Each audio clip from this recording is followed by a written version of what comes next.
Bienvenue sur Douce Pérégrinations. Merci de prêter tes oreilles et ton attention à ce qui va se raconter par ici. Je m'appelle Manon, j'ai 30 ans et dans ce podcast fait maison, on va parler maternité, des débuts de la maternité. Grossesse, accouchement et postpartum vont être abordés sous toutes les coutures, de manière très explicite. Nous sommes toutes et tous à des moments de notre vie particuliers. Peut-être que les récits présentés ici ne te sont pas adaptés présentement. Je t'invite à bien te poser la question avant de poursuivre ton écoute. Tous les thèmes abordés lors des différents épisodes seront toujours présentés en introduction pour pouvoir te laisser décider si tu es prête ou non à les écouter. Le premier épisode qui va suivre cette introduction est à part et très différent des autres. J'y raconte mon histoire, la naissance de mes 2 enfants. Les autres épisodes seront dédiés aux histoires d'autres femmes que j'interviewerai par la suite. Ce premier épisode est composé de 2 parties que je vous invite grandement à écouter ensemble car elles forment un tout. La première est consacrée à la grossesse et à la naissance de ma fille, Shani. On y parle de suite de couches difficiles, de dépression postpartum et de difficultés à l'attachement, de difficultés à devenir maman. Dans la deuxième partie, qui aborde la naissance de mon fils Abel, qui est né à la maison, on parle des clés mises en place dès le début de la grossesse, qui ont mis toutes les choses de mon côté pour avoir un accouchement satisfaisant, évitant ainsi une période de postpartum difficile. Et j'y fais le récit détaillé de mon accouchement. Voici donc la deuxième partie de ce premier épisode. La naissance d'Abel à la maison.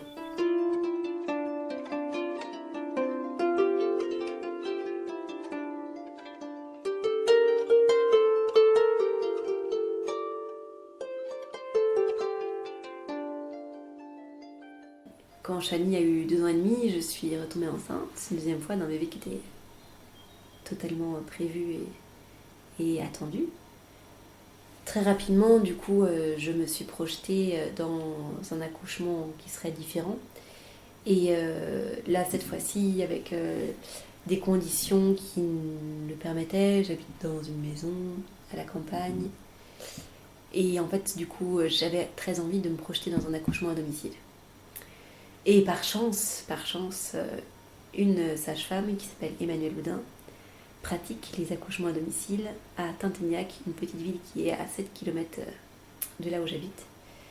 Donc c'était vraiment les circonstances quasiment idéales pour me projeter dans un accouchement différent que celui que j'avais déjà vécu.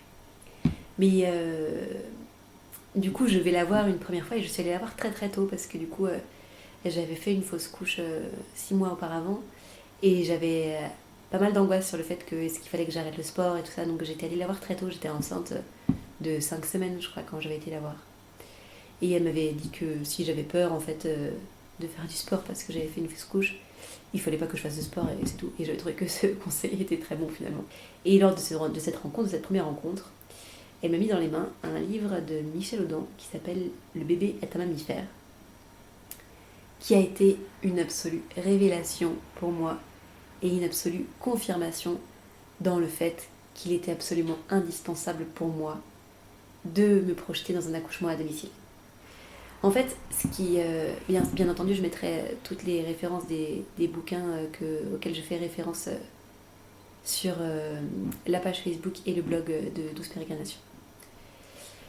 Et en fait, le livre du bébé est un mammifère, je l'ai lu, donc voilà, c'était au tout début. J'étais au premier trimestre de grossesse, j'avais pas encore fait ma première écho, donc c'était vraiment au tout début.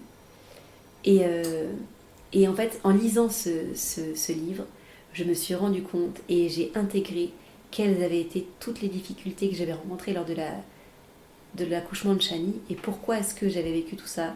Et notamment, pourquoi est-ce que les suites de couches avaient été à ce point-là difficiles et m'avaient entraînée dans une dépression postpartum.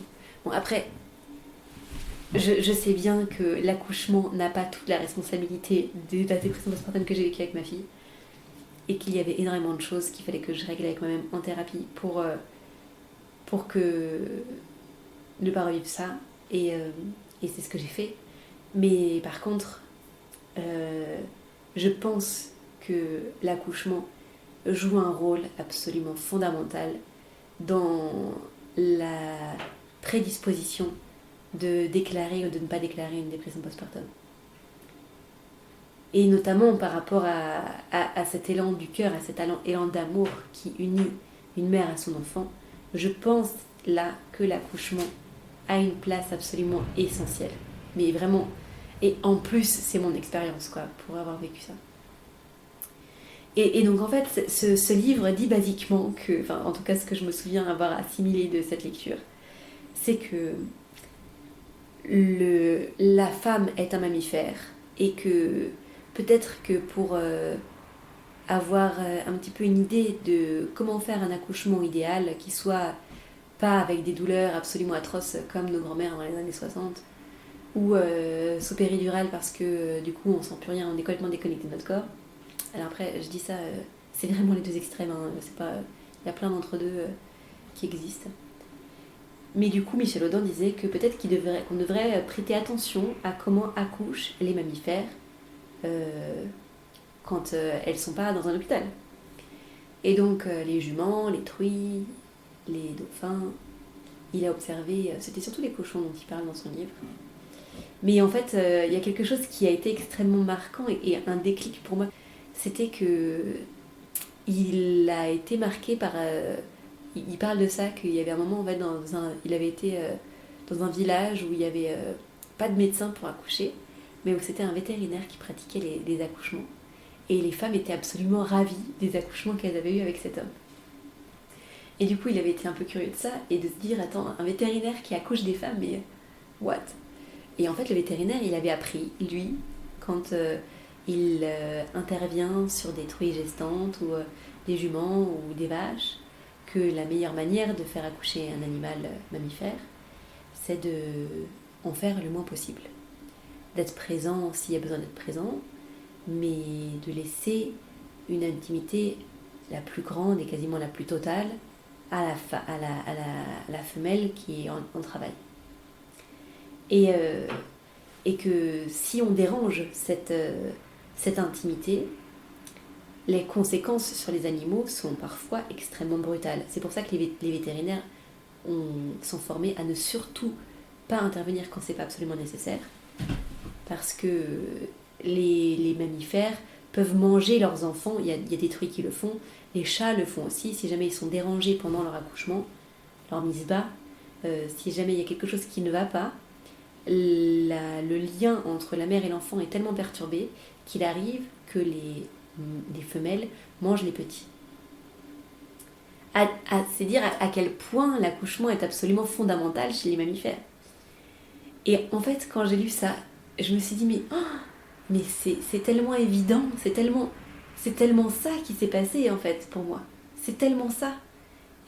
Dans l'accouchement que j'ai vécu avec ma fille, à aucun moment, absolument aucun, j'ai eu une bulle où il n'y avait que moi et ce travail en fait.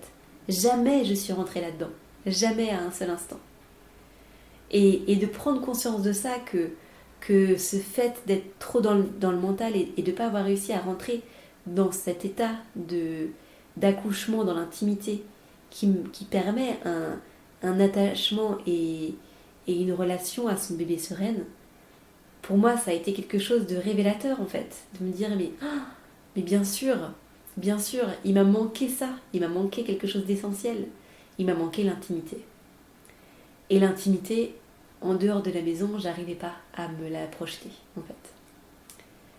Et il m'a manqué l'intimité et il y a quelque chose qui est absolument très difficile à avouer, mais que j'ai fait et je le fais là aussi, c'est que j'avais besoin d'intimité, notamment par rapport au papa. Et Michel Audin, entre autres, remet aussi beaucoup en question la présence du père lors des accouchements.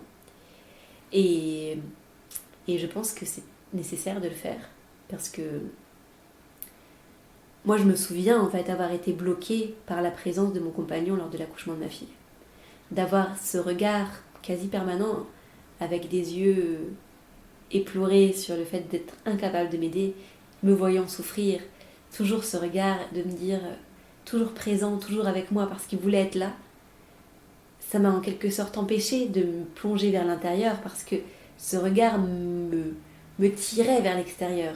Il était toujours présent, donc comme s'il fallait que j'y réponde et que je montre que ça allait bien pour soulager ce regard.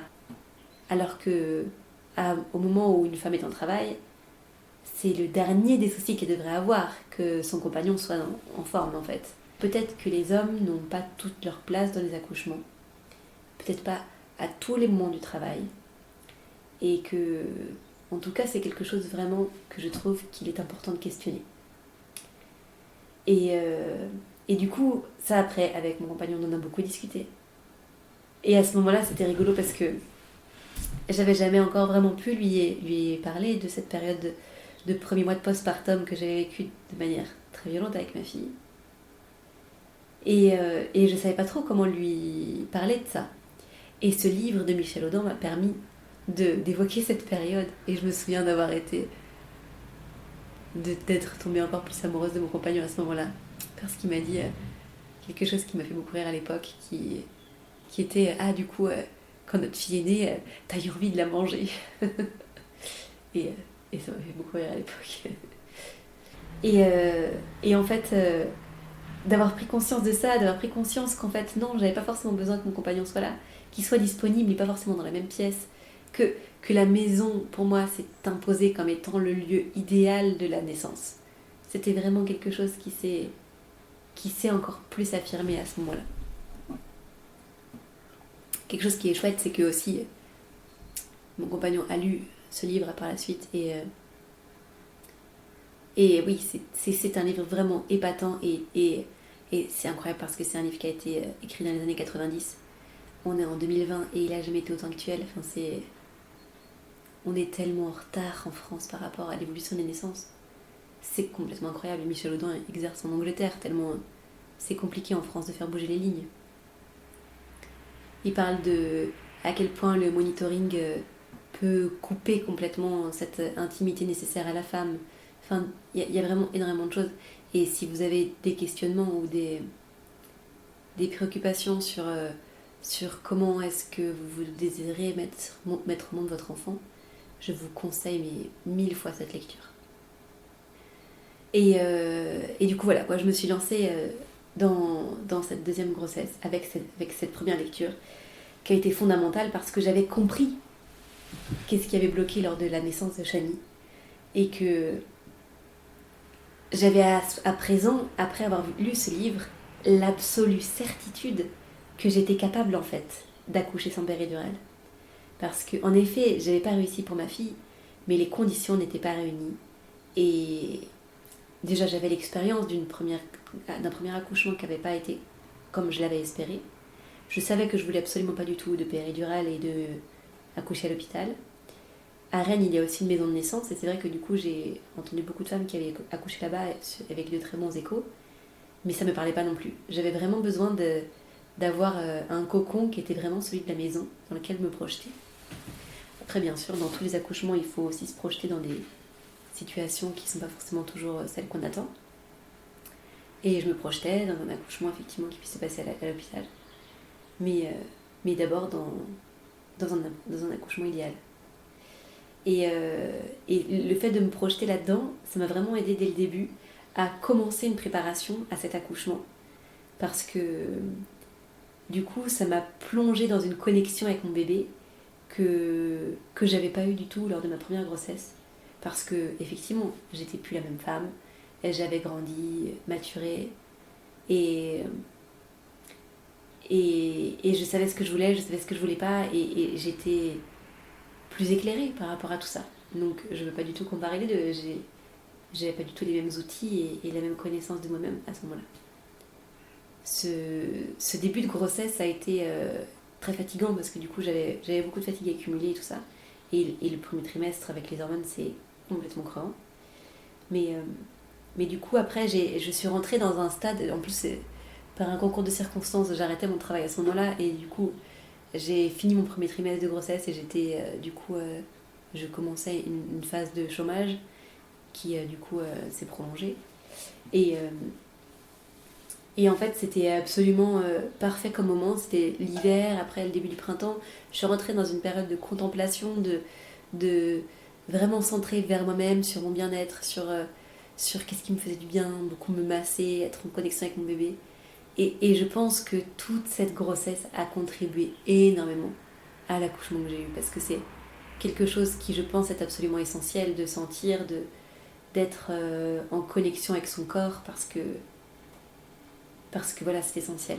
À ce moment-là quand justement à cette fin d'hiver Et une deuxième lecture qui a été pour moi aussi, mais alors absolument essentielle, c'était la lecture du livre de Elizabeth Davis, qui est une sage-femme américaine, qui a écrit un bouquin qui s'appelle La naissance orgasmique. Alors oui, dans ce bouquin, il y a des témoignages de femmes qui témoignent avoir eu le plus gros orgasme de leur vie en accouchant. Donc effectivement, il y a des fois de quoi être un peu sceptique, mais ça arrive, il y a plein de témoignages de femmes qui en témoignent. Alors après, l'accouchement orgasmique est décrit comme étant un accouchement ou dans lequel on n'a absolument rien qu'on regrette et dont on a un souvenir de bien-être après avoir accouché comme ça. Et je pense que l'orgasme peut arriver parfois de manière très sexuelle, mais parfois pas, et être quand même très très satisfaite de ton accouchement. Mais bon, ce sont des nuances. Dans ce livre, du coup, il y a toute une forme de préparation idéale et optimale qui est proposée, qui, moi, m'a beaucoup aidée. Alors bien sûr, j'ai pas mis en place tous les trucs qu'elle disait par rapport à l'alimentation, le sport, tout ça. Mais par contre, il y a quelque chose qui a été pour moi aussi une révélation, c'est de redonner à l'accouchement sa dimension sexuelle, qui est une dimension qui est parmi les plus gros tabous de l'accouchement, parce que on a beau voir des femmes accoucher par leur vagin, c'était pas évident pour moi. Je pensais pas comme étant un acte particulièrement sexuel, mais c'est pourtant tellement évident. Mais non, pour moi, ça restait pas forcément un acte sexuel. Je disais, bah non, c'est quand même pas pareil que faire l'amour. Ben non, c'est bien plus intime encore que faire l'amour. Et ça, c'était une dimension que j'avais pas encore perçue. Et toute cette dimension de redonner sa sexualité pleine et entière à cet acte d'accoucher, la notion d'intimité absolument nécessaire pour justement, quand l'acte de copulation, on n'y pense même pas, on sait que c'est intime. Et l'accouchement, par contre, non. Parce que je ne sais pas par quel moyen on s'est dit que ça, c'était quelque chose qui n'appartenait plus vraiment à la femme, que c'était quelque chose dans un lieu commun, qui est l'hôpital, qu'on allait procéder à tout ça. Moi, c'est quelque chose qui aujourd'hui a fait complètement sens, de me dire qu'effectivement, il y avait un non-sens là-dedans. Il y a un complet non-sens de se dire que cet acte absolument intime et puissant et sexuel, pour se réaliser pleinement, a besoin d'intimité et de préservation. Or, c'est vrai que quand on parle de ça, quand on parle de l'accouchement est un acte sexuel, on se dit, bah oui, mais dans ce cas, si enceinte, on pratique absolument aucun acte sexuel, il y a un décalage. On ne peut pas attendre à avoir une vie sexuelle épanouie si on n'en pratique jamais. Si on veut que ça se passe bien de manière sexuelle, il faut avoir une pratique sexuelle. Tout comme une pratique physique et tout ça. Enfin, moi, je me souviens, lors de ma première préparation à l'accouchement, lors de la grossesse de Chani, il n'y avait absolument rien qui était fait sur la préparation physique. Et je pense que ça peut être une erreur, en fait, parce que c'est tellement physique un accouchement qu'on a besoin d'être préparé physiquement. On peut pas... je pense que quand on est alité pendant toute sa grossesse, on n'a pas le même accouchement que quand on est actif toute sa grossesse. Pour moi, c'est une évidence. On ne peut pas bouger pareil, on n'a pas les mêmes forces dans les jambes pour se mettre accroupi. Or, quand on est en plein travail, la position accroupie peut être extrêmement importante et soulageante. Ou bien dans les bras, bouger, marcher. Et on ne parle pas de faire du sport de manière très intense, on ne va pas faire les JO après, mais l'acte d'accoucher est extrêmement physique. Et passer à côté de cette préparation physique est pour moi une erreur. De la marche, du vélo, de la natation, des choses qui nous correspondent. Et oui, 1 à 2 fois par semaine, 3 fois par semaine si on peut se le permettre, c'est super, ça fait du bien, ça libère l'esprit, ça nous met dans un état de contemplation, de connexion vraiment. Il faut vraiment se connecter aussi. Bien sûr, tout ça est idéal. S'il n'y a pas possibilité, il n'y a pas possibilité, on fera comme on peut. Et il y a plein d'accouchements qui vont très bien se passer sans tout ça. C'est pas la question. C'est juste que ça met vraiment des chances de son côté, quoi. En tout cas, c'est vraiment des choses que moi j'ai intégrées à la préparation de mon accouchement très tôt. Et notamment de faire... moi, ce que je faisais, c'était que plusieurs fois par semaine, je faisais du yoga prénatal et beaucoup de marche. Et cette notion d'étirement, de connexion, de méditation que j'ai fait pendant la grossesse m'a énormément aidée à me connecter avec mon bébé. En fait, à chaque fois on dit oui, alors le contact avec le bébé, tout ça, c'est pas si évident que ça. On a beau avoir un bébé dans notre ventre, la connexion avec le bébé n'est pas si évidente que ça. C'est quand même dingue, mais le contact physique ne suffit pas en fait. C'est pas parce que, effectivement, il est là en train de grossir dans le ventre, ça suffit pas. Il y a vraiment quelque chose qui suffit pas. Il faut aussi être disponible et justement laisser la place à ce bébé d'entrer dans notre cœur, entrer dans notre psychisme. La préparation psychique est super importante. Et voilà, moi je pense que les 3 grandes préparations pour un accouchement, c'est vraiment ces préparations-là. C'est physique, sexuelle et psychique. Dans cette dimension de préparation psychique, je pense que... Bon, alors il y a beaucoup de sages-femmes qui aujourd'hui en parlent et font ce travail préparatoire. Mais la grossesse est une période de fragilité, c'est évident. Et le postpartum est une période d'encore plus grande fragilité. Et se préparer à ça, se dire que,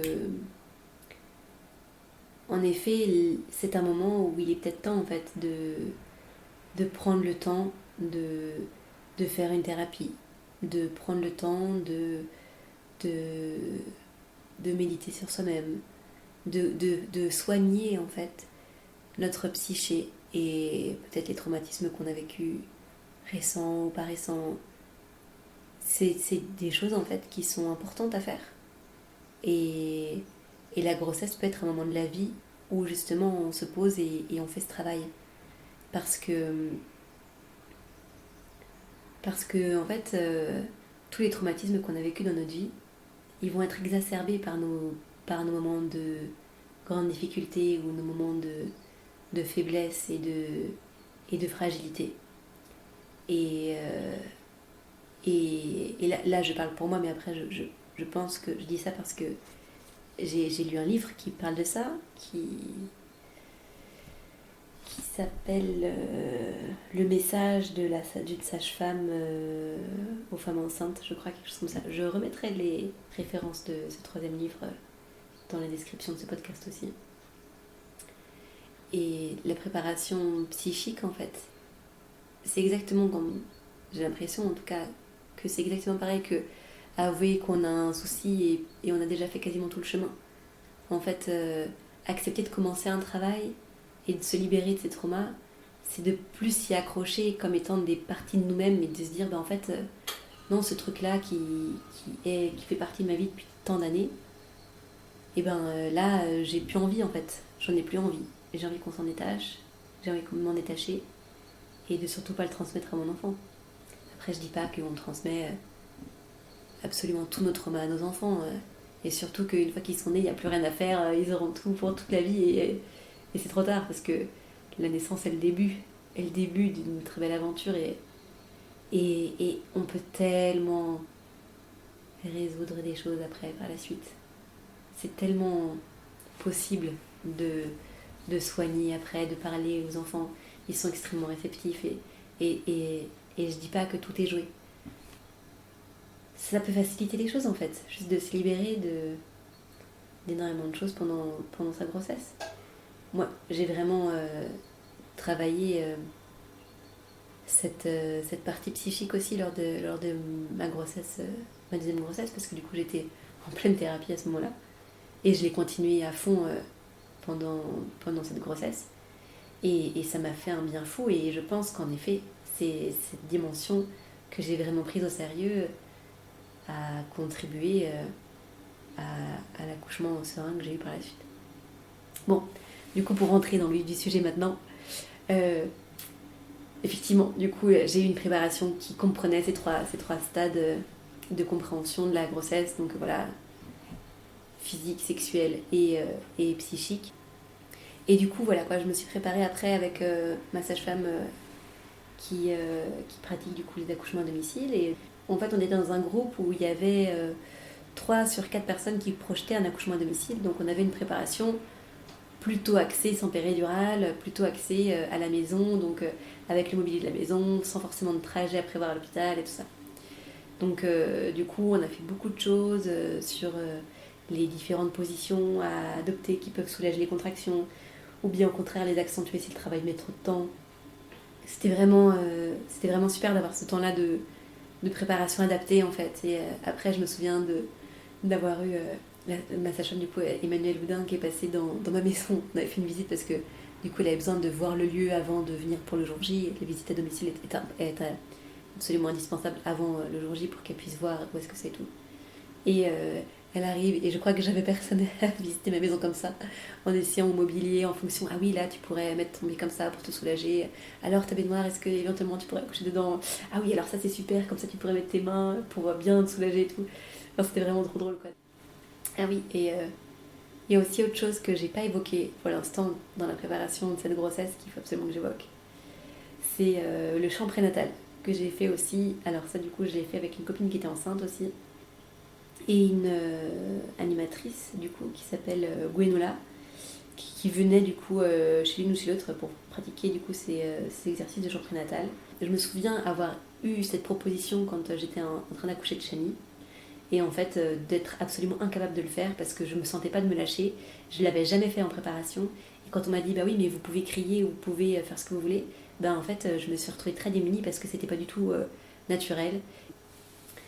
Et du coup, voilà, cette notion de préparation au chant prénatal était aussi des occasions de toutes les semaines se retrouver, avoir un temps pour juste se préparer avec le souffle. Enfin voilà, la respiration. Alors, ça, c'est vraiment les trois quarts des préparations à l'accouchement, mais vraiment faire un peu de sophrologie, ça fait forcément beaucoup de bien aussi. Enfin, c'est beaucoup de choses en fait qui sont un peu redondantes parce que du coup, c'est quand on travaille la voix, on travaille aussi beaucoup le souffle, et donc du coup c'est très lié. Donc que ce soit sophrologie, chant prénatal et tout ça, ça peut forcément que faire du bien en fait. Le 9e mois commence, et j'ai des premières contractions qui commencent très très tôt. Ça faisait genre, c'était la première semaine de 9e mois qui se terminait. Et là j'ai des grosses contractions de pré-travail. J'étais oh là là là, ça se trouve c'est pour aujourd'hui. J'en avais depuis 4 heures, j'appelle ma sage-femme, je dis bon voilà, dis donc j'ai déjà beaucoup de contractions, comment ça se passe? Et elle me dit que là c'était beaucoup trop tôt, qu'il fallait peut-être mettre un peu le haut là, que c'était pas forcément une très bonne idée d'avoir un travail qui se déclare directement, d'être plus dans une énergie pour calmer tout ça, de prendre un main, des espaces de fond pour voir si ça allait se calmer.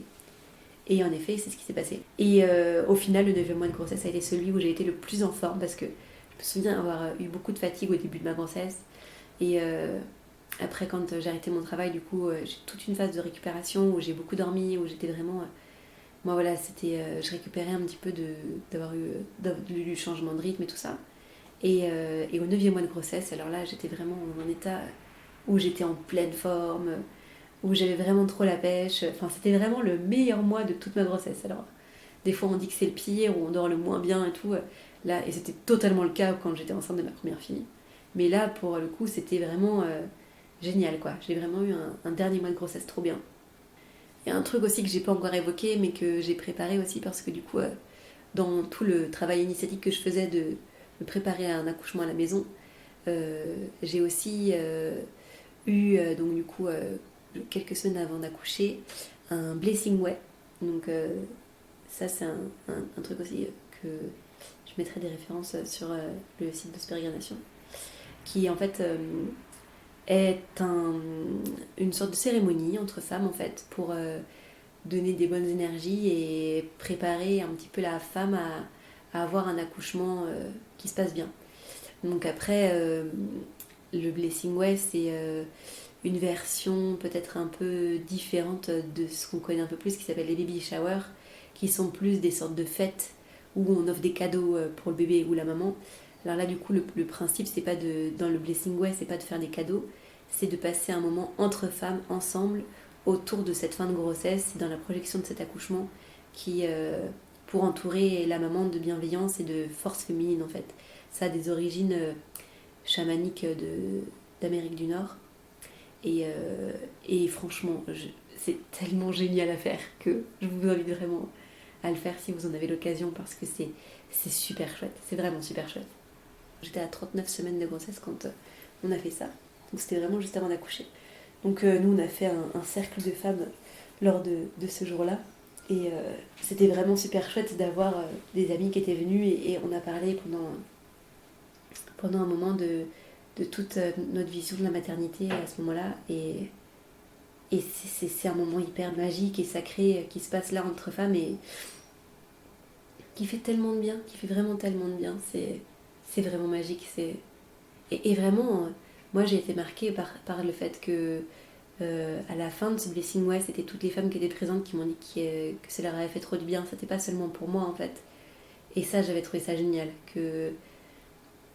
Qu'effectivement c'était autour de la maman et tout ça, mais que ça rayonne en fait envers toutes les femmes qui étaient présentes dans un sentiment vraiment de sororité très fort. Et c'est extrêmement important, je trouve, quand on accouche, de se sentir que on est dans une lignée de femmes, et qu'on est soutenu par nos femmes, par nos ancêtres, et de manière verticale et horizontale, par les femmes présentes aujourd'hui et par les femmes présentes avant et après nous.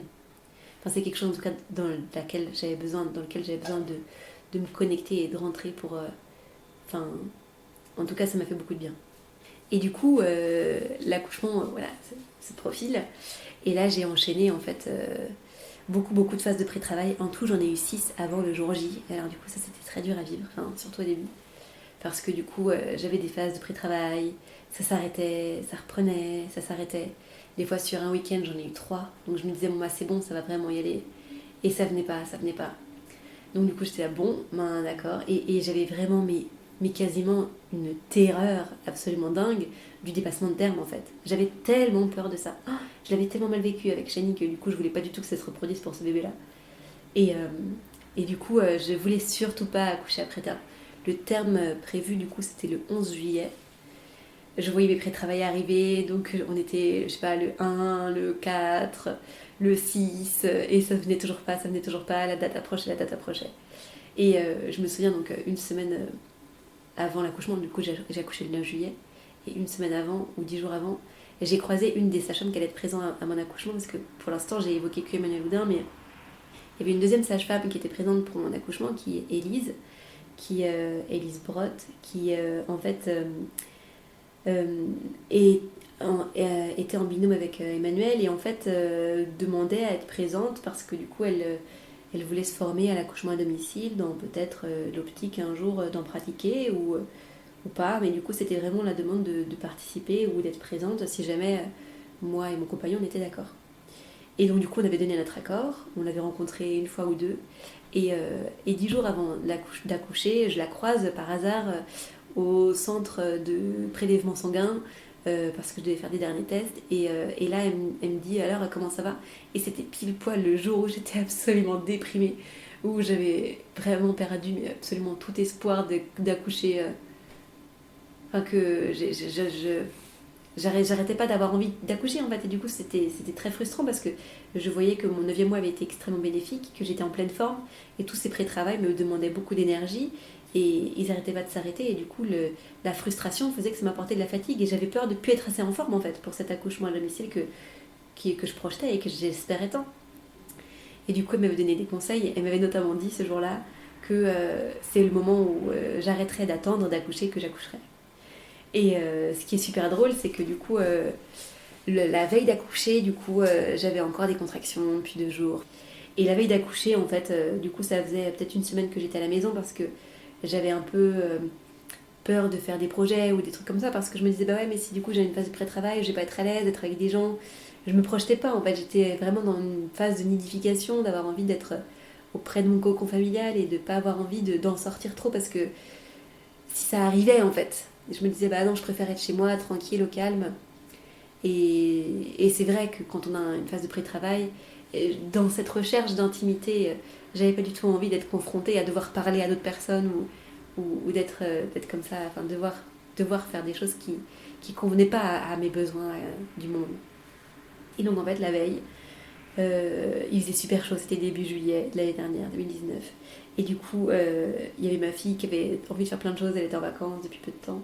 Mon compagnon aussi qui était au taquet complètement, il avait organisé un festival le week-end, et du coup sa venait de se terminer, il était complètement disponible et tout ça. Et du coup, on s'est fait une journée à la plage. On est allé à la plage et tout ça, et c'était chouette. Dans toute la journée, là, j'avais pas eu de contraction. J'en avais eu le jour d'avant, mais là, je n'en avais pas. Et ça a commencé un peu dans la nuit. Moi, je disais, oui, moi, ça, c'est toujours la phase de pré-travail, pas de changement. Et, euh, et le lendemain matin, on va faire. Je me souviens parfaitement de ce matin-là, où je me lève et je vais chercher du pain à la boulangerie. Et sur le trajet, j'ai des contractions qui commencent, de pré-travail, comme d'habitude. Et je me souviens de dire, bon bah voilà, là de toute façon, j'avais envie de faire des choses, il fallait qu'on aille faire quelques courses pour acheter le cadeau d'anniversaire d'une amie de Chani. Et du coup, je me disais, bon bah là de toute façon, j'ai pas envie de me dire que on reste encore à la maison, c'est bon, on se laisse vivre, et puis de toute façon, ça arrivera quand ça arrivera, quoi. Et en même temps, de me dire, ces contractions-là, elles sont quand même bien intenses. Mais bon, du coup, j'avais vraiment lâché le mental complètement sur cette envie d'accoucher le jour même. Et je me disais, bah, de toute façon, ça va venir. Là, mon corps, il se prépare et ça viendra quand ça viendra. On fait de la voiture, les contractions s'accentuent vraiment avec la voiture. Et on va faire l'emplette. Enfin, j'ai quand même été, genre, je sais pas, à King Jouet. Enfin, je sais pas, vraiment des trucs assez. Faire beaucoup de choses, quoi. Le jour où on accouche, en général, on est plus tranquille. Enfin, bref, c'était rigolo. Parce que j'avais vraiment complètement lâché prise sur le fait que j'étais capable d'accoucher. Et j'avais des contractions tous les 5 minutes à ce moment-là. Et, et du coup, je me souviens que c'était très drôle parce que du coup, on rentre à la maison, on se fait un petit repas, on mange en terrasse. Vraiment, c'était une super journée. Et il y a Elise, du coup, ma sage-femme, qui me demande moi alors, comment est-ce que ça le fait? Depuis la dernière fois qu'on s'est vu, t'étais pas très en forme, comment tu le sens? Et puis là, je lui renvoie un message en lui disant, je sais pas, il devait être peut-être 10h ou 11h. Oh bah écoute, j'ai des contractions tous les 5 minutes, mais bon, ça m'étonnerait que j'accouche aujourd'hui, de toute façon maintenant, j'espère plus, j'accoucherai jamais.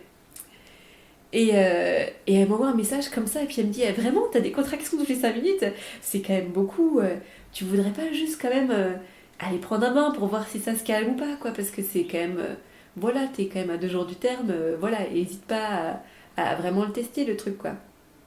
Et donc du coup, je prends note de ça, on mange tranquillement, et puis après, mon compagnon et ma fille vont faire un tour, faire du vélo, je sais pas quoi. Et moi, j'étais tranquille, et je me suis dit, bon, bah voilà, là c'est le moment, je vais me prendre un petit bain. Il était genre 14-15 heures, quoi. Et dans le bain, là, j'ai vraiment ressenti la première contraction de vrai travail. Et là, j'étais là, waouh, alors ça y est, c'est une vraie.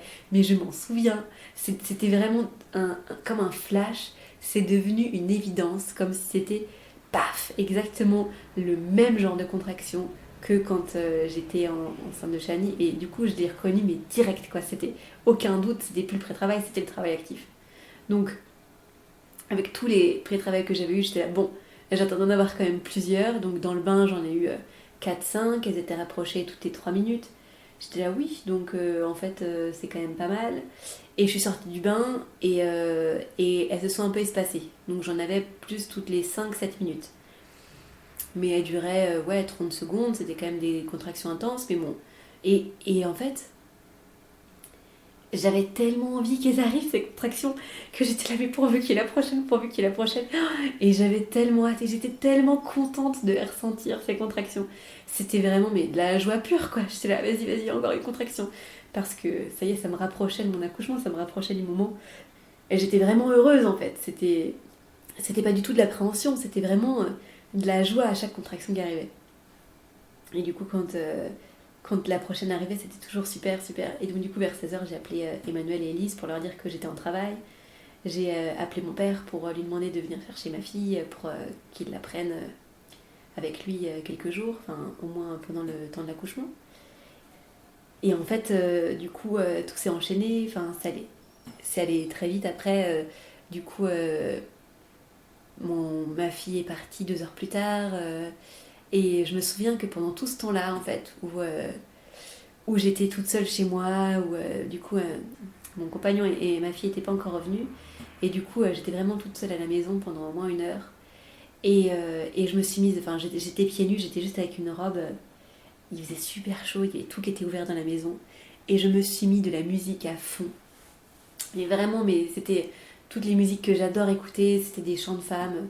Je sais pas si vous connaissez, mais c'est Yael Dekelbaum, qui sont vraiment des chants avec des chœurs de femmes très forts. Et je me suis mis, pendant mon Blessing Way, on avait fait un collier du coup avec des perles qu'apportait chaque participante et tout ça. Et je me suis mis le collier, je me suis vraiment à fond reliée à toutes les énergies féminines que je pouvais. En plus, j'accouchais sur le canapé de ma grand-mère, donc du coup, je me reliais aussi à, à ma grand-mère qui avait accouché son péridurale avant moi. Enfin, c'était vraiment. J'étais dans une démarche de complètement ressentir cette énergie féminine et la laisser m'aider à chaque contraction pour y aller à fond en fait. Et je me souviens danser, marcher, chanter avec elle. À chaque contraction, j'étais dans les sons, j'étais dans la voix en train de chanter, de crier avec tout ce cœur de femme. Je me souviens avoir mis des chants en espagnol qui m'ont beaucoup parlé aussi, d'avoir mis tout l'album de. Bon, c'est des colombiennes, c'est pas des espagnols, mais de Pelota Chingo, de aussi avoir mis la marée des artistes en fait, des artistes féminines qui me parlent vraiment, qui sont très fortes et dont les chants me portaient vraiment quoi. C'était quelque chose de super intense quoi, d'être complètement là-dedans pendant mes premières heures de travail actif et c'était génial. J'ai vraiment un souvenir, mais là pour le coup c'était extatique quoi. C'était vraiment, j'étais dans mon truc, j'étais dans ma bulle, dans exactement là où je voulais être au moment où je voulais être et il y avait un côté de perfection là-dedans. C'était quelque chose d'exceptionnel et j'ai eu une chance incroyable de vivre ça. C'était juste magique en fait, ce moment-là. Après, mon père est arrivé, enfin, ma fille est partie et peu de temps après, en fait, les contractions ont changé. Donc, il devait être vers 19h, quelque chose comme ça. Où là, j'ai senti que, waouh, là, j'ai éteint la musique. J'ai dit, ok, bon, là, ça passe à une autre phase et c'est quelque chose de différent. Et en fait, j'étais arrivée dans un stade où les contractions étaient plus longues, plus rapprochées. Et pile poil à ce moment-là, en fait, Emmanuel a rappelé mon compagnon pour lui dire, bon, bah voilà, où est-ce qu'elle en est, parce que ça fait quand même un moment qu'elle nous a appelé, pas de nouvelles, bon, bah voilà. Et Ben a dit, ouais, bah là, c'est bon, je pense que vous pouvez venir, il n'y a pas de problème, elle est prête pour que vous arriviez. Et, euh, et donc, du coup, voilà, j'ai continué mes contractions, mais là, j'avais plus besoin d'être sur une phase à moins marcher, moins danser. J'étais plus sur le ballon, à faire des ronds de bassin, à être à quatre pattes, accroupie, à bouger mon bassin, vraiment bouger, mais de manière beaucoup plus immobile et pas forcément marcher beaucoup à ce moment-là, quoi. C'était un peu différent. Et je me souviens qu'il y avait un geste que je faisais beaucoup, c'était que je mettais les mains contre le mur. J'ai des murs de pierre chez moi et des pierres apparentes. Et je me souviens mettre ma main toujours, c'est marrant, je mettais ma main toujours sur la même pierre à chaque fois que je faisais ça. Et de simuler la marche en fait en étant statique, mais du coup faire les mouvements de marche avec mes pieds, ça m'aidait énormément. Et là de faire des sons ouh, des sons graves pour accompagner la contraction, et ça m'aidait vraiment, ça me mettait dans une bulle de son qui était enveloppante et super. Ça m'aidait vraiment à traverser la contraction de manière beaucoup plus facile en fait. Et vraiment, pendant tout ce moment-là, je parle pas de douleur, c'est de l'intensité, c'est vraiment beaucoup d'intensité, mais il y a absolument pas de douleur, c'était la vague, quoi. Je sentais la vague me traverser, les vagues de contraction se rapprocher. Et vraiment, vraiment cette force-là. Quand les sages-femmes sont arrivés, du coup, je me souviens que ouais, j'étais dans cette intensité et d'être un peu déroutée par l'arrivée de ma sage-femme parce que malgré que j'étais quand même dans une phase assez avancée du travail, j'avais toujours cette sorte de petite angoisse que le travail s'arrête et que j'arrive pas à accoucher finalement, tu vois, que finalement par je sais pas quel hasard, les contractions s'arrêtent et qu'on remette ça à plus tard. C'était quelque chose de complètement impossible au moment où j'en étais à ce moment-là. Mais c'était un peu l'angoisse que j'avais. Et du coup, bref, Emmanuel arrive, me voit comment j'étais, elle me dit ouais, c'est super, t'as l'air super bien et tout. Et il faisait. C'était le soir, donc du coup, il y avait plus trop de bruit, elle était toute discrète, elle était vraiment. Mais hyper professionnelle, ça a été hyper agréable parce elle était tellement prête et disponible et efficace. Et elle savait exactement ce qu'il fallait faire ou pas faire. Et du coup, j'étais tellement ravie en fait d'avoir une femme qui me connaisse bien, qui m'avait suivi toute ma grossesse en fait, et qui sache quoi faire par rapport à cet accouchement que j'ai été vraiment ravie de qu'elle soit là en fait, qu'elle arrive et tout ça. Et bien pendant toute cette phase avant l'arrivée d'Emmanuel, mon compagnon était là Et il me laissait faire mes trucs, il me demandait s'il voulait que je sois là, mais si je disais non, il retournait dans la cuisine et moi j'étais dans le salon, je faisais mes trucs. Et c'était trop chouette de le savoir pas loin, mais pas avec moi non plus, de savoir que il me laissait dans ma bulle. Et ça, c'était vraiment, mais ça n'avait pas de prix, c'était vraiment trop chouette. Donc voilà, Emmanuelle est arrivée et je me souviens que du coup, elle m'avait prévenu que quand elle arriverait, elle aurait très envie de. Enfin, elle a besoin pour avoir un peu des données de faire un monitoring, parce que c'est pas parce qu'on accouche à domicile qu'on n'a pas de monitoring. Mais par contre, voilà quoi, elle voulait le savoir, et puis après, si elle voyait que j'étais bien et tout ça, elle en referait peut-être un autre, mais pas forcément nécessaire. Et du coup, elle me donne le monitoring, et en fait, j'avais du mal à le tenir parce que j'avais besoin vraiment qu'à chaque contraction d'être les mains contre le mur, la pierre, le truc et tout ça, la marche. J'étais vraiment super bien à cet endroit-là, à ce moment-là. Donc du coup, j'ai passé beaucoup de temps là-bas, sur cette pierre. Et du coup, en fait, ça lui pose aucun problème. Elle a demandé à Ben de me tenir le monitoring sur le ventre, et puis elle regardait l'autre. Enfin, c'était vraiment... Enfin, elle avait les deux trucs, elle le tenait. Enfin, c'était vraiment... Elle a tenu pendant 2 ou 3 contractions. Elle a vu que le bébé allait super bien. Donc ça a été très rapide, et elle m'a pas du tout mis de sangle. Du coup, ça n'a pas été oppressant ni quoi que ce soit. Et ça m'a pas du tout enlevé Enfin, elle s'est très bien intégrée à mon état, en fait. C'était surtout ça que j'ai apprécié à ce moment-là. Et après, du coup, elle m'a proposé de faire un toucher du col pour voir où est-ce que j'en étais. Et au début, j'avais un peu du mal à me dire, ça veut dire qu'il faut que je m'allonge. Et là, m'allonger, ça me semblait compliqué. Mais bon, du coup, j'ai quand même réussi à m'allonger. Et elle m'a dit que j'étais à 6-7 cm de dilatation, donc d'ouverture du col. Et qu'elle elle a gardé les doigts à l'intérieur pendant une contraction, et elle voyait que ça avançait vite, quoi. Que c'était quelque chose pendant la contraction que j'ouvrais très vite, quoi. Donc, du coup, à partir de ce moment-là, elle m'a proposé de faire le truc de la machine à coudre, là, avec que je m'assois sur ses genoux pour qu'elle bouge mon bassin pour faire... pour du coup me soulager un petit peu, tout ça. Et à ce moment-là, Elise est arrivée, et en fait, du coup, ce que j'ai voulu faire à ce moment-là, c'était surtout marcher. J'ai refait un peu la marche, et puis peu de temps après, j'ai beaucoup bougé en fait pendant mon accouchement. Je me rends compte que là, c'était vraiment quelque chose que j'avais besoin de me sentir dans mon corps bouger. Les vagues de la contraction, elles n'étaient pas statiques, quoi. C'était vraiment quelque chose que j'avais besoin de faire. Et après ça, en fait, je me suis allongée sur le côté, sur le lit. On avait mis un lit dans le salon qui était super. Et donc du coup, on était dans mon salon au rez-de-chaussée. Et pendant tout le travail, en fait, après, elles m'ont aidée et tout ça.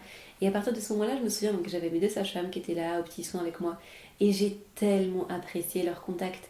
En fait, je pense que dans cet esprit de connexion féminine, et vraiment de sentir cette verticalité et cette horizontalité avec les femmes qui étaient vraiment présentes dans mon esprit, dans lequel je me plongeais complètement, elles se sont intégrées parfaitement, en fait, ces 2 sages-femmes. Et c'est marrant parce que du coup, quand Ben est arrivé, mon compagnon, à ce moment-là, parce qu'il s'imaginait peut-être, ou avait peut-être un petit peu envie de participer au truc, je lui ai dit en fait que non, j'étais pas prête à ce qu'il soit là, et que je préférais qu'il aille dans la cuisine parce que j'avais envie de continuer, en fait, dans cet esprit féminin. Et c'était trop bien, en fait, c'était vraiment trop bien. J'avais beaucoup de mal à supporter que mon conjoint me touche ou me masse, surtout le bas du dos, alors que le contact de mes sages-femmes était mais tellement soulageant. C'est quand même incroyable, ce truc, quoi. Et j'avais besoin de féminin, quoi. J'avais besoin de féminin lors de mon accouchement. C'était quelque chose de très très très présent. Et, et du coup, en fait, après, donc, je pense que je suis passée en dilatation complète quand j'étais allongée sur ce lit. J'ai fait les 2 côtés, enfin bref, j'étais en position à l'anglaise, avec vraiment la jambe très relevée. Et les contractions continuaient, les vagues très intenses, je continuais dans le son. C'était super, en fait. J'étais complètement bercée par ces contractions qui continuaient, qui m'ouvraient. Je sentais mon bassin bouger, c'était incroyable. J'avais des ressentis tellement précis de ce qui se passait dans mon corps. C'était vraiment puissant, quoi. Je me souviens de ça. Et j'avançais vraiment dans l'accouchement parce que à un moment donné, je me souviens m'être assise et d'avoir eu une sorte de bercement avec mes 2 sages-femmes comme ça, qui était très très doux. Elles me berçaient, et c'était comme si c'était totalement naturel comme mouvement. C'était tout doux comme ça, on se berçait. Et moi et le bébé, bien sûr. Et à ce moment-là, je me souviens avoir demandé à ce que Ben revienne, parce que là, du coup, j'étais plus disponible. En fait, j'avais plus envie que ce soit lui. Enfin, là, j'étais plus dans un moment ouvert à lui. Et du coup, Ben est revenu et il m'a tenu la main et on est revenu dans un accouchement plus de couple, en fait. C'était chouette aussi ce moment-là. Et, les sages-femmes sont sorties, elles ont fait une pause à ce moment-là. Et j'ai eu une pause de contraction. Et à un moment, là, du coup, après la pause, quand les contractions ont repris, là, par contre, il s'est passé quelque chose qui était compliqué à vivre parce que elles ont repris d'une intensité et d'une puissance qui était tellement supérieure à ce que je vivais avant que j'ai été un peu démunie. Je me suis vraiment... là, je sentais plus que le mouvement pouvait m'aider. Et en fait, c'était vraiment... à partir du moment où le bébé commençait à descendre dans le bassin, c'était vraiment ça en fait. C'était mes entrailles qui s'ouvraient, je sentais vraiment ça dans mon corps. C'était quelque chose d'absolument incroyable de ressentir cette phase d'accouchement qui avançait tellement, qui était tellement physique, tellement qui me faisait... Je contrôlais plus mes mouvements, j'étais traversée par des vagues tellement puissantes. Je sais, on avait accroché un tissu au mur, au plafond pour que je puisse m'agripper dessus. Et j'étais en train de m'agripper, j'avais tellement besoin de force, j'étais là en train de crier, c'était plus des sons que je faisais, c'était vraiment des vrais cris. Et je sentais que c'était compliqué, que j'avais pas la bonne position, que j'étais pas bien à ce moment-là, et je cherchais, j'étais sur le ballon, j'ai poussé le ballon, j'étais pas sur le lit, je suis descendue et tout ça. Et, euh, et je sais pas par quel miracle, mais Ben avait préparé mon tapis de yoga et sous lequel il avait mis un rideau de douche parce que du coup Emmanuel nous avait dit de préparer les rideaux de douche, c'est les genres de bâches vraiment pas chers qu'on peut trouver facilement pour un peu faire que les suites après l'accouchement soient faciles à gérer en fait. Donc du coup on avait un peu tapissé vers le lit et le truc là de rideau de douche et il avait mis pile poil à cet endroit là. Et là je vais sur ce tapis de yoga, je me mets à genoux et le torse contre le lit. Et là, tac, je perds les os. C'était absolument incroyable. Vraiment, ça a été immédiat. C'est comme si c'était la position, quoi. C'est bon, c'est celle-là. Je perds les os et après, se sont enchaînées des contractions, mais d'une telle violence, d'une telle force. Je me souviens tenir les mains d'Élise et Ben qui étaient en face de moi et vraiment de sentir les contractions me traverser et de sentir vraiment mon corps s'ouvrir à ce bébé qui sortait de moi. C'était quelque chose de tellement fort, tellement puissant. Et là, je pense que vraiment j'ai eu de la douleur. Et j'ai eu de la douleur parce que j'arrivais plus à les accueillir. C'était quelque chose qui était bien au-delà de moi en fait. C'était plus de, c'était plus de l'accompagnement. C'était au-delà en fait. C'était quelque chose qui me traversait sans que je puisse faire quoi que ce soit en fait. Alors qu'avant je les accompagnais. J'étais vraiment, je les laissais faire. Et là, c'est comme si j'avais eu un petit peu une sensation de... Je sais pas pourquoi est-ce que j'aurais eu... Je pense que j'ai peut-être eu un peu de peur en fait à l'arrivée si imminente de cet accouchement parce que là j'étais concrètement en train de pousser, j'étais dans la dernière phase, on est à la dernière ligne droite de cet accouchement. Et, et j'ai eu un mouvement de refus en fait, de me dire oh, non mais en fait là je veux pas, je suis pas prête. Comme si j'avais attendu tellement cet accouchement que du coup j'y croyais plus et en fait là j'étais en train de le faire et je sentais que le bébé allait sortir et en fait me dire mais en fait non je suis pas prête et du coup de refuser cet accouchement sauf que là concrètement ma sage-femme m'a dit mais maintenant tu peux pas dire non là t'es en train d'accoucher ton bébé il est sur ton périnée il va falloir pousser. Et j'ai vraiment eu une phase de désespérance la phase de désespérance c'est quand on dit non j'arrête tout et tout ça donc en général la phase de désespérance dans les trucs théoriques ça arrive aux alentours de 8 cm de dilatation. Et moi, vraiment, je l'ai eu pendant la poussée, quoi. C'était clairement ça. Et du coup, là, de pas pouvoir faire quoi que ce soit, et je me souviens d'Élise qui me parlait, et du coup, parce que du coup, Ben avait été appelé avec Emmanuel pour me bloquer les genoux, parce que comme j'avais perdu les os sur le tapis de yoga, c'était une piscine, il devait me bloquer les genoux pour garder une bonne position d'ouverture du bassin. Et en fait, c'était vraiment...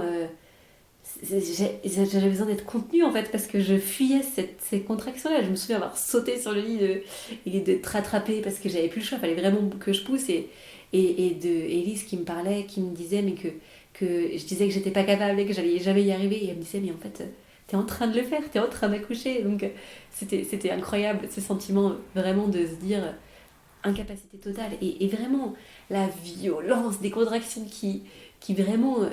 mais ça me traversait les corps d'une telle intensité. C'était incroyable, c'était vraiment incroyable. Et du coup de sentir en fait, alors là je me souviens aussi ce truc absolument incroyable de l'anneau de feu. Oh, toutes les femmes qui ont accouché sans péridurale connaissent cet anneau de feu, c'est l'anneau en fait où le périnée s'étend au diamètre le plus long, en fait c'est là où la tête passe, c'est vraiment où c'est juste mais juste avant que la tête sorte et c'est mais la douleur la plus extrême possible en fait, enfin on a juste l'impression de ne pas pouvoir s'écarter plus. Et je me souviens un moment, juste avant ça, il y avait Emmanuel qui me disait ah, viens maintenant, si tu veux toucher, on sent la petite couronne. Et la petite couronne, du coup, apparemment, du crâne, c'est le tout le haut, en fait. Ça veut dire que la tête va bientôt sortir et qu'il reste encore tout le gros diamètre à sortir. Et je me souviens, Marie, ah, quoi, il y a que ça qui est sorti et il faut faire sortir tout le reste. Je vais jamais y arriver. Il va pas passer ce bébé, c'est pas possible. Et sentir son corps qui s'étire. Et c'est incroyable cette sensation d'étirement au maximum en fait. Ça a quelque chose d'assez incroyable. Et du coup la tête sort et là encore des contractions hyper violentes et il fallait que... Et là du coup elle me dit ah pousse plus, arrête de pousser. Il y avait un peu de... Je sais plus c'était un ou deux tours de cordon autour du cou donc du coup il fallait qu'elle enlève ça et tout et avant que le corps sorte. Et en fait, je me souviens plus beaucoup de la fin parce que c'est pas évident, mais je me souviens avoir encore une contraction énorme. Le corps sort et plus rien. Et d'un coup, j'étais, plus rien. Tout était fini. Plus qu'une contraction. Le bébé était dehors. Et en fait, c'était même... et en fait, j'ai l'impression que quasiment instantanément...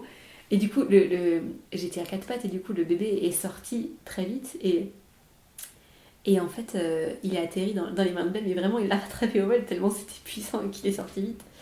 Et, et en fait, il s'est retrouvé un peu comme ça avec le bébé dans les bras en disant mais qu'est-ce que je fais maintenant et il l'a mis entre les jambes et j'ai vu mon bébé. Et je me souviens, c'était incroyable parce que j'ai vu mon bébé, j'ai regardé Ben, j'ai vu mon bébé et là, c'était fini en fait. Et là, il restait plus que de la place à l'émerveillement le plus total de cette rencontre avec ce petit être qui venait de sortir de moi et de me dire mais je l'ai fait en fait, ça y est, c'est fini, j'ai accouché, c'est fait, il est là quoi. Et alors là, le merveilleux, on est au-delà du merveilleux, on est dans la joie pure quoi. C'était génial ce moment, c'était absolument magique. C'était, c'est indescriptible, c'était trop bien, c'était vraiment trop bien. Et, euh, Et en fait, tout le moment le plus dur et le plus intense et le plus douloureux a été très court. Ça a duré, je crois qu'en tout, ça a duré 20 minutes ces moments-là. C'était très très court. Et c'était fini. Et je me souviens.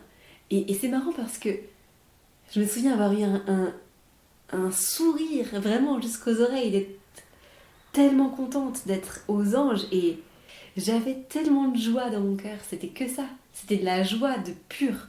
C'était, c'était incroyable. Vraiment incroyable.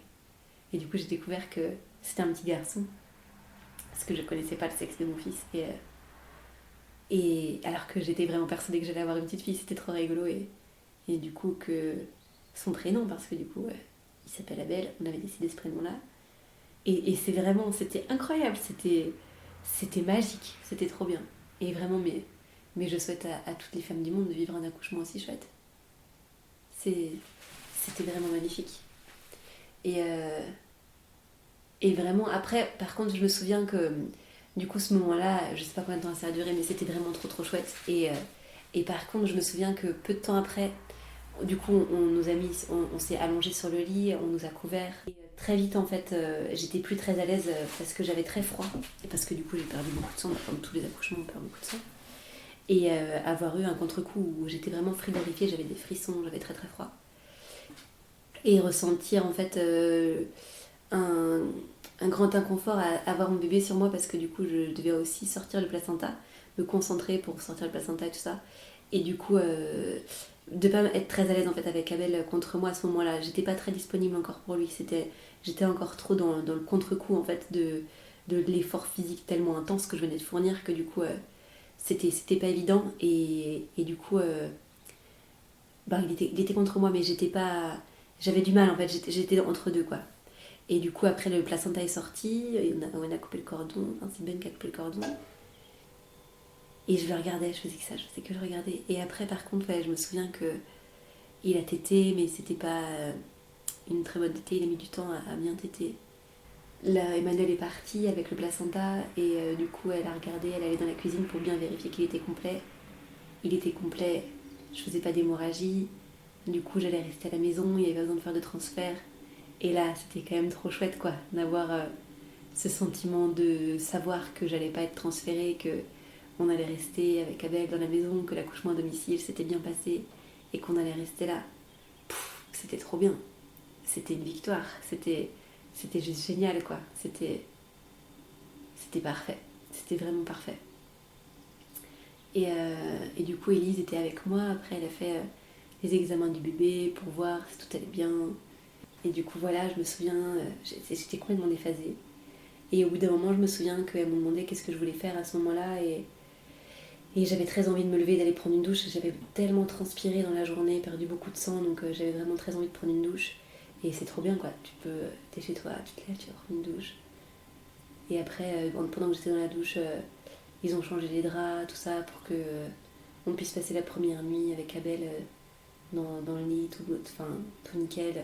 Et franchement, mais avec les rideaux de douche et tout, ça a été cliné en 2 secondes, c'était super pratique.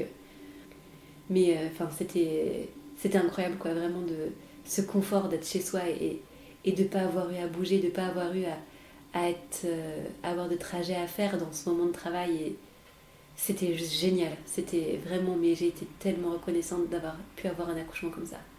C'était vraiment trop bien. Et du coup, voilà, première nuit. Donc, j'ai eu beaucoup de mal à dormir. J'étais tellement excitée, émerveillée. C'était trop bien. J'avais encore plein d'hormones. J'étais complètement à donf. C'était pas évident de dormir. Et j'étais vraiment trop bien. Et le lendemain, du coup, je me souviens avoir eu un petit déj au lit. Là, parce que j'avais super faim. J'avais pas mangé depuis longtemps. J'avais pas mangé la veille au soir. J'avais pas faim. Et du coup, le lendemain matin, on a brunché avec beaucoup. J'ai mangé des œufs, des trucs, des protéines, tout. C'était super, avoir un petit déj au lit avec mon petit bébé, tout ça qui était contre moi, qui était merveilleux. Et c'était vraiment trop chouette. Après, je me souviens qu'il y a quelque chose qui a été assez difficile le premier jour, du coup. C'était le retour de ma fille. Alors, elle est partie même pas 24 heures, du coup, parce que mon père l'a ramenée même pas 24 heures après, parce qu'il ne pouvait pas la garder plus, parce qu'il avait des impératifs de travail. Et ça, je me souviens que c'était pas évident. C'était très dur de ne pas avoir ce sas que permet l'hôpital, d'avoir les 3 jours avec juste le bébé et le papa et la maman, parce que du coup, on a dû faire face à la tempête émotionnelle de notre fille en même temps que l'accueil de ce bébé tout neuf. Et ça, c'était pas facile. Mais bon, en même temps, ça s'est fait comme ça et on l'a géré, mais c'est vrai que je me souviens qu'au début, quand je me projetais dans un accouchement à domicile, j'hésitais à peut-être vouloir que ma fille soit présente. Non, mais en fait, juste. En fait, non, c'est mieux qu'elle soit pas là. Je pense que c'était beaucoup mieux. Et du coup, des suites de couches parfaites. Et du coup, Ben me faisait des smoothies de placenta pour récupérer plus vite. Du coup, ça, c'était quelque chose que notre sage-femme avait appris d'une sage-femme espagnole qui appelle ça du coup les batidos de placenta. Du coup, elle avait préparé des petits morceaux de placenta à mixer avec un peu de jus d'orange. Et il me donnait ça en cocktail forme plus plus pour que je puisse récupérer. Et du coup, ça a été incroyablement efficace parce que j'ai marché, j'étais super bien, j'avais envie de m'habiller, j'étais vraiment dans un état de bien-être incroyable après l'accouchement. Bon, j'avais des tranchées très fortes à chaque tétée parce que du coup, les tranchées c'est quelque chose de très présent surtout quand on a un deuxième enfant. J'en avais eu aussi pour Shani après l'accouchement, mais c'était moins présent, enfin moins fort. Mais vraiment, j'ai eu des suites de couches, mais idéales quoi, trop bien, super en forme. Et par contre, du coup, d'avoir à partir de 6-7 jours, Abel a commencé à moins bien téter, donc il a très bien tété au colostrum. La montée de lait, j'ai l'impression qu'il l'a pas vraiment très bien tété. Et en fait, après, on s'est rendu compte qu'il t'était pas bien, qu'il t'était pas assez, qu'il avait faim. Donc là, on est rentré dans un engrenage de devoir avoir besoin d'aide pour l'allaitement. Et ça a été super dur parce que du coup, il a récupéré son poids de naissance seulement à ses 2 mois parce que du coup, on a eu beaucoup de mal à allaiter, à trouver en fait le truc qui faisait qu'on arrivait à faire que l'allaitement se passe bien. Et on a complété du coup l'allaitement avec des biberons de lait artificiel et il a eu des compléments de lait artificiel jusqu'à ses 4 mois avant qu'il se sevre tout seul des biberons pour se contenter du lait maternel. Et maintenant, c'est un très beau bébé qui est allaité exclusivement et qui n'a pas de problème. Mais la mise en place de l'allaitement a été longue et très rude avec Abel. Et ça a été le plus gros désenchantement pour moi parce que j'ai allaité ma fille 2 ans et demi et c'était quelque chose auquel je m'attendais, mais alors absolument pas, étant donné que enfin, l'allaitement, j'avais l'impression que je connaissais. Bon, après, concrètement, c'est pas parce qu'on allait un bébé qu'on sait allaiter. Et aussi que tous les bébés sont différents et que c'est pas parce qu'on sait allaiter un bébé grand qu'un enfant de 2 ans et demi qu'on sait allaiter un nouveau-né, c'est complètement différent. Mais je ferai un podcast dédié à l'allaitement parce que je trouve ça super important et c'est un sujet à part entière. Donc voilà pour l'histoire de cet accouchement magique de la naissance d'Abel. Et je suis tombée amoureuse de lui instantanément. Dès que je l'ai vu, dès que je l'ai vu, mon cœur il a explosé. Il a explosé d'amour pour ce bébé. Et il faut aussi que j'évoque quelque chose qui est absolument dingue, mais la puissance que j'ai ressentie les jours après avoir accouché, le lendemain, le surlendemain, et encore maintenant, j'ai vraiment la sensation d'avoir été d'avoir eu des super pouvoirs en fait, d'avoir réussi à mettre au monde mon bébé dans des conditions tellement idéales, de cette sensation de puissance, de bien-être et d'accomplissement total. Ça fait un bien fou en fait dans la confiance en soi. J'avais l'impression d'être au sommet du monde en fait. Dans les jours qu'on suivit l'accouchement, j'étais au sommet du monde. Je pensais pas qu'on pouvait ressentir ça un jour. Et j'étais tellement accomplie, épanouie. Je me disais mais waouh, j'ai fait un truc incroyable. J'y croyais pas. J'ai réussi quoi. On ressent ça peut-être quelques heures et ça c'est une réserve de force pour toute la vie quoi. Donc ouais, c'était vraiment trop bien. Merci Emmanuel et Élise de m'avoir permis ça. Merci. Et Abel, bien sûr, d'être un petit garçon aussi parfait.